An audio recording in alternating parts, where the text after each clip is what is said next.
Determine whether the functions are inverses.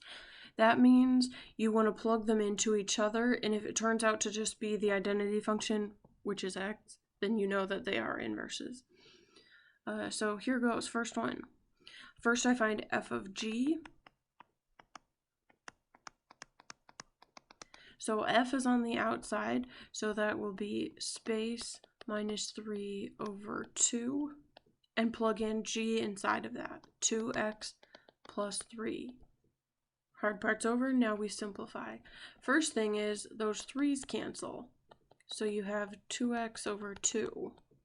Then the 2's cancel, so you just have x. So it looks like they might be inverses, but we need to check the other one. So now you write g of f of x again. G is on the outside, so you should write 2 times space plus 3. F is on the inside, so you write x minus 3 over 2. Now we simplify. The 2 multiplies and cancels out the divide 2, so now you have x minus 3 plus 3. Then the 3's cancel, so you just have x. So that means, yes, they are inverses. Check mark. That's done. Let's try the other one, 8. Determine whether the functions are inverses.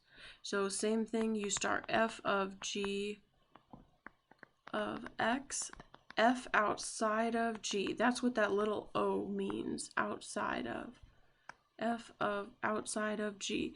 So you should write g is x squared minus 2, so you should write space squared minus 2. Plug in the other function, square root x plus 2. It looks really complicated, but it's not. Next step, we're simplifying. If you square a square root, they cancel, so it's just x plus 2.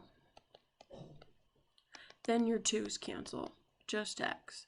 So it looks like they might be inverses. We just have to try the other one.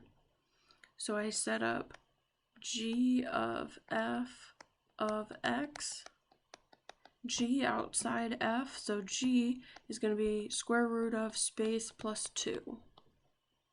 And in the space I plug in f, which is x squared minus 2.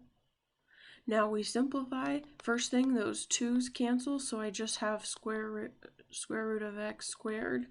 Then the square root of a square cancels, so it's just x. So the functions are inverses, check mark. Next problem.